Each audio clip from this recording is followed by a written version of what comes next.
मोदी के दौरे शुरू हुए हैं, फ्रांस के विजिट पे हैं। हम देख रहे हैं कि जो दौरा कर रहे हैं, बड़ा प्रोटोकॉल मिल रहा है, बड़े अच्छे से वेलकम कर रहे हैं। फ्रांस में जो विजिट किया गया, बेस्टिल डे के लिए स्पेशल इन्विटेशन दी गई है, गेस्ट ऑफ ऑनर। हमारी हुकूमत ख़त्म होने में 1 महीना रह गया है, ये कहना है वज़ीर आज़म का। तिजारती खसारे की वजह से मसाइल का सामना है। आपके पास जो कुछ है वो किसी के पास नहीं है मेरे ख्याल में। मैं समझता हूं कि ये, लेकिन प्रैक्टिकल, मैं आज अपने कुछ पढ़े लिखे अनपढ़ दोस्तों से आज मैं मुखातब हूं के तौर पर क्या लगता है आपको कि बाय ऑलवेज मोदी, हम देखते हैं कि जहां पर जा रहे हैं उनके लिए स्पेशल स्लोगन्स तैयार किए जा रहे हैं।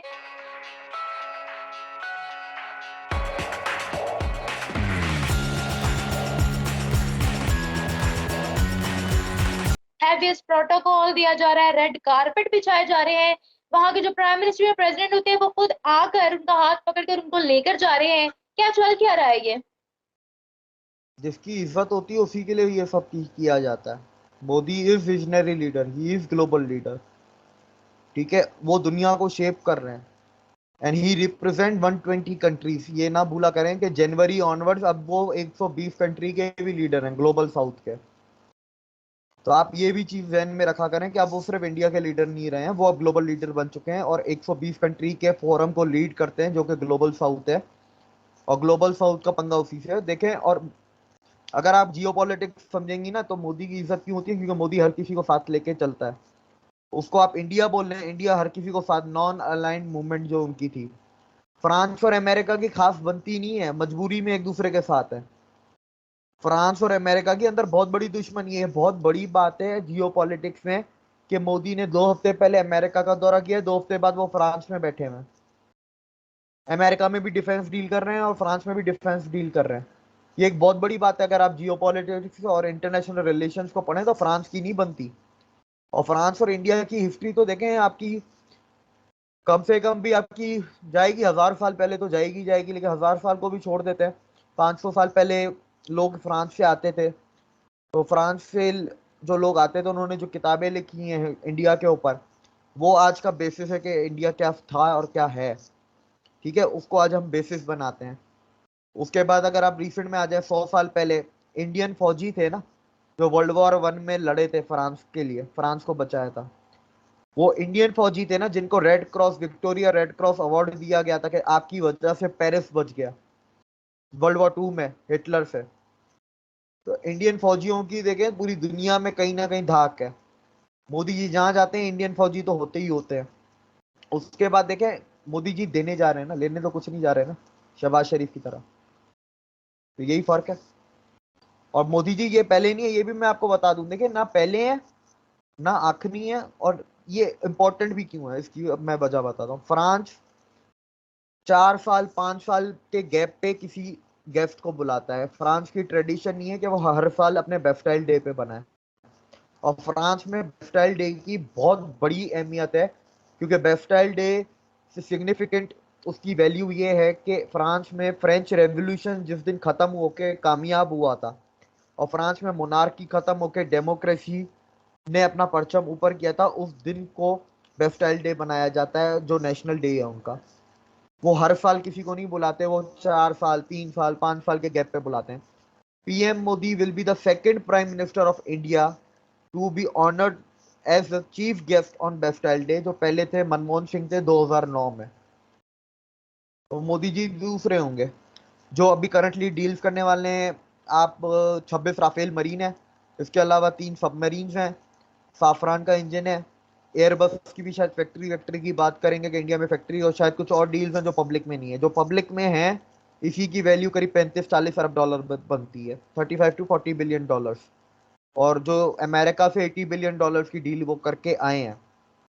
तो आप इसी चीज से अंदाजा लगा लें कि, और फिर क्या है, कल्चरल रिलेशंस है ना। मोदी जी जहां जाते हैं अपने कल्चर को साथ लेके जाते हैं, सिग्निफिकेंस।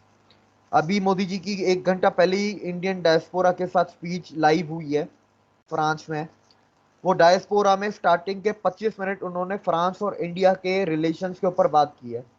कल्चरल टाइज क्या है, मिलिट्री टाइज क्या है, और अभी से नहीं, पता नहीं कब से उन्होंने शुरू की है। वो रिसेंट की बात नहीं करते।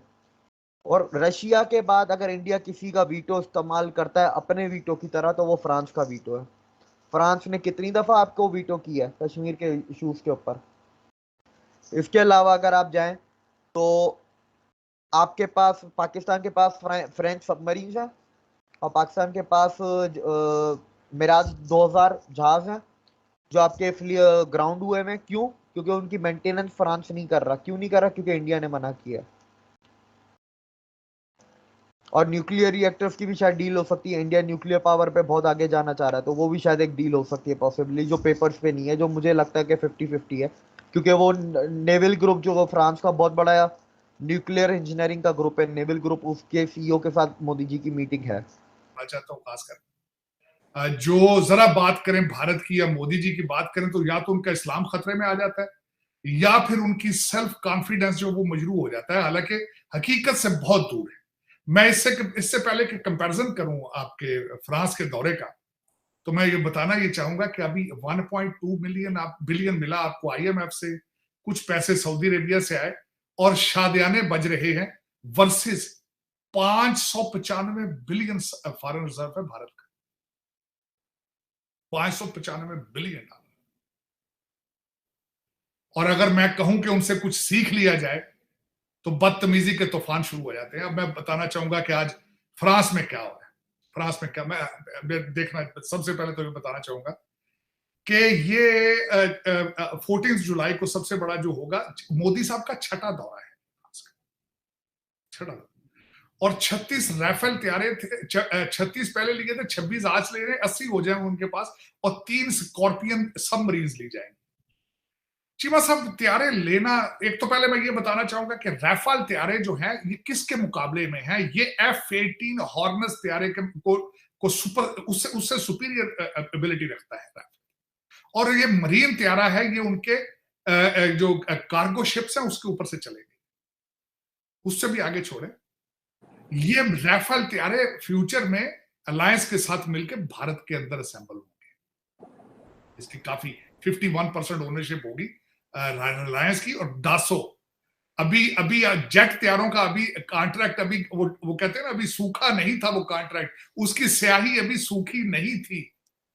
जो जेट तैयारे भारत के अंदर बनेंगे उनकी उस कॉन्ट्रैक्ट की स्याही अभी सूखी नहीं, ये दूसरा कॉन्ट्रैक्ट बनने जा रहा है। अब उसमें बताना चाहूंगा कि तीनों की तीनों अफवाज वहां जा रही हैं उनकी इस चीज में हिस्सा लेने के लिए, और उसमें पंजाब रेजिमेंट जा रही है। और पंजाब रेजिमेंट की हिस्ट्री जो है वो 100 साल पुरानी है फ्रांस के अंदर। 19 सितंबर 1915 में 900 सिख शहीद हुए थे पहली जंग अजीम में। ये उसकी हिस्ट्री है। दूसरी सबसे बड़ी हिस्ट्री जो बनने जा रही है कि नेवी का जो दस्ता वहां चलेगा उसको भी एक खातून भारतीय निजात ऑफिसर जो है उसको लीड करेंगी, और जो एयरफोर्स का होगा वो भी उसको भारतीय निजात एक खातून लीड करेंगी। अब ये मैं बताना चाहूंगा 3 राफेल तैयारे भारत के जो फ्लीट का हिस्सा है वो 14 जुलाई को उस परेड के ऊपर से गुजरेंगे। और उसके बाद एक शिप जो है वो भी जा चुका है, चेन्नई जिसका नाम है, जो वहां पे साइड पे वो उनकी पोर्ट के ऊपर जो है वो वहां खड़ा होगा। और तराना क्या चलेगा वहां पे, सारे जहां से अच्छा है हिंदुस्तान हमारा, ये तराना, इसकी धुनें प्रैक्टिस इसकी की जा रही है। और उसके बाद ये जो सबसे बड़ी बात ये है कि इस वक्त इस साल इस कुछ शॉर्ट पीरियड में 9 नई एम्बेसियां खोली गई हैं अफ्रीका के अंदर, सिर्फ इस वजह से असला बनेगा भारत में, बिकेगा अफ्रीका में, दुनिया में बेचेंगे, इसकी तैयारियां हो रही। और वर्सेस अगर हमारे जैसा बंदा करे कि अपने पड़ोसियों से कुछ सीख लें तो बदतमीजी के तूफान शुरू हो जाते हैं। अगर कहा जाए कि भारत बुलंदियों को टच कर रहा है तो भी देखो, मैं एक वाहिद पाकिस्तानी हूं जो चीखता रहा हूं, अपने बच्चों को कहता रहा हूं कि भारतीय अखबारें पढ़ा कर। पढ़े किस तरह? इंग्लिश तो आती नहीं है। ट्वीट करते हैं उर्दू में करते हैं, एक दूसरे को सारा दिन ट्रोलिंग करते हैं उर्दू में करते हैं। अंग्रेजी एक चैनल नहीं है, अंग्रेजी एक अखबार नहीं है। फिर काले बकरे का रेवोल्यूशन आएगा ना, काले बकरे। और उस पर मुझे शर्मिंदगी होती है कि मैंने आपको शायद बताया था